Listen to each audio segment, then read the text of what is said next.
If you've ever dreamed of serving in the US military, whether it's the Army, Navy, Air Force, or Marines, and you're not a US citizen, you might be wondering, is it even possible?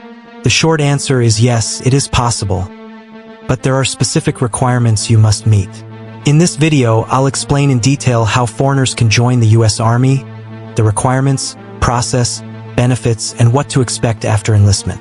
Stay with me till the end, because I'll also share common mistakes applicants make that can delay or ruin their chances. Yes, foreigners can join, but only under certain conditions. You cannot apply directly from your home country. To be eligible, you must already be living in the United States legally.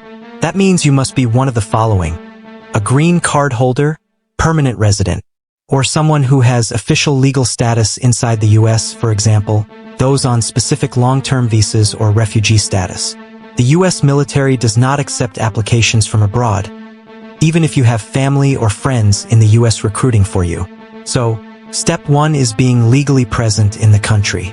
Once you meet the residency condition, you'll need to fulfill other basic requirements. Age, between 17 and 34 years old, varies slightly depending on the branch. Education, you must have at least a high school diploma or equivalent, GED. ASVAB test, this is a test that measures your abilities in math, science, and reasoning.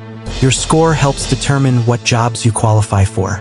Physical fitness, you'll take a fitness exam, including running, push-ups, sit-ups, and medical checks. Background and security screening. Your criminal record, immigration status, and health background will be reviewed. If you meet these, you can then speak to a military recruiter for the next steps. Here's what typically happens after you visit a recruiter: initial interview. The recruiter confirms your eligibility and reviews your documents, passport, green card, education papers. ASVAB test, you'll be scheduled to take this exam. Medical exam at MEPS, Military Entrance Processing Station, they check your health and fitness. Job selection. Based on your test results and physical status, you'll be matched with a role. For example, logistics, communications, engineering, or combat support. Oath of enlistment. If you pass everything, you take the oath and officially join the US military. From there, you'll be sent to basic training where your military journey begins. Joining the US military offers more than just pride and service. Here are some key benefits foreigners receive. Steady monthly pay, with additional allowances for housing and food. Free medical and dental care while in service. Education support through the GI Bill, which covers college or vocational training. Job skills and experience that can help you build a career after service. Path to US citizenship. If you serve honorably for a set period, you can apply for fast-track citizenship, often within 1 year of service. Now, here are common mistakes that stop many qualified people from getting accepted. Trying to apply from another country.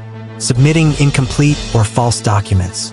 Ignoring medical conditions that need to be declared. Failing to prepare for the ASVAB test, which is a major reason people get disqualified. If you're serious about joining, start preparing early, both mentally and physically. Serving in the US Army or Navy as a foreigner is not easy, but it's possible. Thousands of immigrants have done it successfully. It requires discipline, integrity, and patience. Before applying, make sure your legal documents are valid, you research each branch carefully, and you're ready for the commitment and training that comes with military life. If you found this video helpful, please like, subscribe, and turn on notifications for more military updates, opportunities, and guides. Comment below if you'd like me to make the next video about joining the US Air Force, Navy, or Marines as a foreigner. This is Jungle Boot, and I'll see you in the next video. Stay focused, stay informed, and never stop believing in your dream.